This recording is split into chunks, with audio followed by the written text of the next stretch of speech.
Hey class, we're going to do chapter 11, which has to do with biodiversity. One of the reasons I'm doing this on video is because we have talked about this to depth in class. I've also given you, make sure that you have the sheet that I gave you with all the different species. You are definitely going to need those species and kind of a little bit of background information about them for your test. So the most important part in this chapter is basically a couple of definitions that, again, we have touched upon this in various other chapters. This part is going to be the most important part. That is going to basically be the new part of it and most important part. So what is biodiversity? There are three different types of biodiversity, three different parts to it. One is genetic diversity, that is the number of alleles of a specific gene within the species itself. One of the biggest areas where human beings have been intervening a lot unintentionally is in genetic diversity. So for example, when we grow a certain crop, when we grow a certain kind of wheat, we find out that a particular kind of wheat, rice, grows better in certain climate and is more disease resistant, more pest resistant, whatever. And so we then try to cultivate just more and more of that particular crop. That actually reduces the genetic diversity of rice.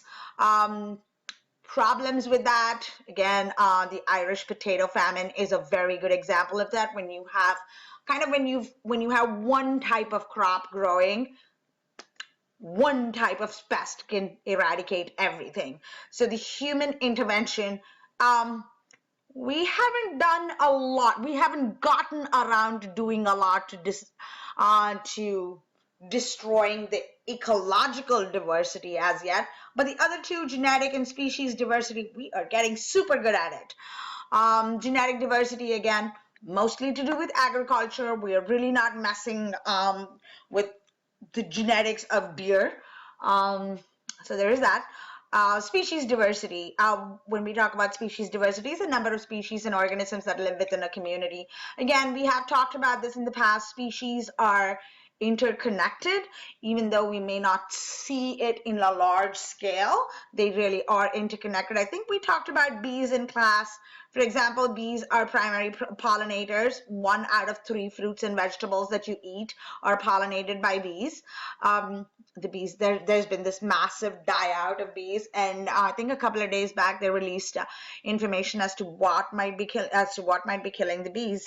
It's the nicotinamide in one of the culprits for killing of bees is the nicotinamide, which is a part of the pesticides that they use, insecticide, pesticide. So it bioconcentrates in flowers and plants, kills off the bees.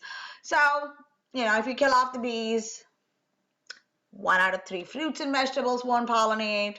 Subsequently, animals won't be able to eat on them, and eventually every chain leads to human beings. Ecological diversity, again, it means the kind of diverse ecosystems you have within a community. For example, if you take Connecticut itself, you have boreal forests, you have the ocean, you have brackish water, so different kind of ecosystems. Also remember, I think we talked about this, but I'm just going to write it down out here so you know. Remember ecotones, which are very unique. You have kind of unique species in that area. Brackish waters is a good example for ecotones. Now, we do, as human beings, we're slowly getting around to destroying ecosystems itself. A good example for that is the fact that we are creating deserts. It's called desert.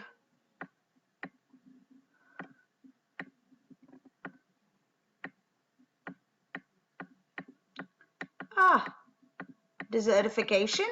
How does this happen? When you over cultivate an area or you overgraze an area, you basically ruin the soil, or when you have like desertification. I don't know how to clear this. Vacation. Whatever. You know what I mean. So And when you overgraze an area or you overproduce an area, basically if you abuse an agricultural land or you have a scorched earth policy and you turn an existing forest, scorched earth policy meaning you burn the forest down and then you turn it into agricultural land after you've basically abuse the agricultural land, you just let it go. That eventually creates a desert. So we have in the later on chapters, we will talk about desertification, which is actually a problem right now. That is that deserts are spreading because of climate change. The next part of this is what is biodiversity? Woo. Couple of things about biodiversity. One of the things is species richness, the total number of species present within a community. Boreal forests have the lowest species, I should have written species richness. This is SR, not SD. Has the lowest species richness, and tropical rainforests have the highest species richness. Again, oceans also have a very high species richness. However, we are working really hard at replacing the species in the ocean with plastic. So at some point of time, there'll be species evenness, how they're distributed. For example, deer are kind of evenly distributed in this Connecticut area, whereas certain species have very niche living quarters. For example, if you go back and you remember your generalist, this is taking too long, generalist species and specific. Generalist, for example, rats, they are very generalist. They're evenly distributed all over the country. And then you have more specialist species that are very niche. Okay, I'm just going to write as specialist. And there you go, specialist. That should help. Specialist species, for example, pandas, and pandas are very specialist species. Then bears, polar bears are specialist species. They're found in very unique spaces, in very unique biomes. Generalist species are more evenly spread, so they are actually more hardy, whereas specialist species are very vulnerable to dying out. Again, I am not, at this stage, I'm not going to go into definitions of species because we have done this to death.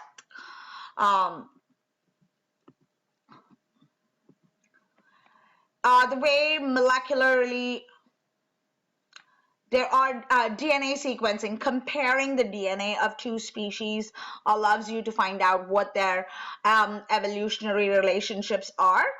I am not going to go into this in detail as much as I would in a biology class. One of the things I want you to remember is when you sequence a DNA, that is when you take the A, T, C, Gs and all lay them out. For example, human beings have 3 billion base pairs. So when you lay them out and you compare the DNA to one organism to another, how closely related they are, how much they overlap will let you know if they are from the same species or the same genus.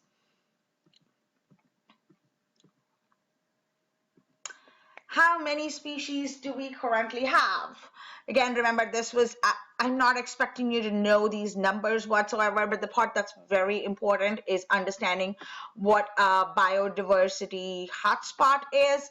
A biodiversity hotspots, two examples given here are coral reefs and on rainforests. Please add to this any kind of island.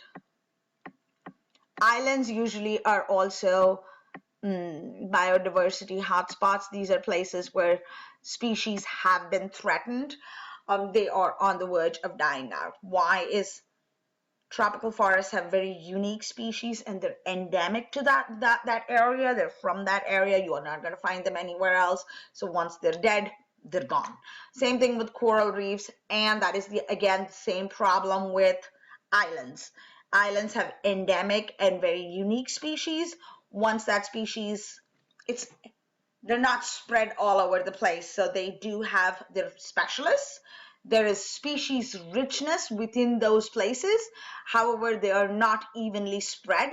There is not species abundance. Remember, there is species richness in that particular biome, but there is not species abundance around the globe, around the world. So if you threaten that one location that the species lives in, you are pretty much eradicating that species. Remember, this number 1.4 today has been increased to 2.3. Please remember those numbers. Those are going to show up on tests. This gives you a list of how endangered, what different animals are endangered. That's a huge number. That's almost a fourth of all the mammals we know. Luckily, insects are, in terms of percentages, probably the least endangered, but there's also the fact that we do not know a lot about insects. And remember, insects are the largest pollinators. So, no, I'm not doing that. They are the largest pollinators, so even this small number can have a catastrophic effect on the food chain itself, even though this looks like, oh, that's less than 0.1%, right? Or something like that. But the effect, it has a very magnifying effect because they're pollinators. So that kind of gives you an idea of where all the hotspots are. For example, if you take this as an example, there are a ton of endemic species here because it's a chaparral, and you're not going to see that kind of climate anywhere else except the Mediterranean basin, which is also a hotspot. So a lot of these places they have very unique species living in them. If they're gone for good. Couple of benefits of having biodiversity. Now, these are pretty self-explanatory. Obviously, food, medicine. Some of the most important medicines that we know comes from the plant world. For example, Taxol, which is one of the first cancer-curing drugs. They targeted the cytoskeletal system, came from the periwinkle plant. So most of the drugs we know today have some kind of plant base, and we're not really sure how much of it we know. So if we do get rid of a biome or an ecosystem somewhere, we probably are killing off the next cure for hemangiosarcoma, or we're killing off the next cure for lung cancer. So what we don't know about the plant kingdom is really a vast knowledge base. So it's really not advisable for us to kill off different kinds of plants, because we might actually be killing off medicine for something that might wipe our race out a little down the line. This is very interesting. Pharmaceutical companies have actually bought rights to different places in the world. And it is a good thing. In this case, it is actually a good thing because they are invested in preserving these tropical rainforests, not because they have any love for tropical rainforests, just because they might contain plants that are able to produce certain chemicals that will cure disease. So in this case, yay capitalism. Yay. This is our periwinkle plant. It is kind of cute. This is a periwinkle plant. The first cancer-curing drugs came from here. Taxol was the name of the drug. Benefits, obviously there is ecological benefits. We are right now discussing about all the different ecological benefits that you have from having biodiversity. This is the part that I really want you to pay attention to, is the fact we don't know what we don't know. When you don't know what you don't know, chances are you're getting rid of something that might help you in the future.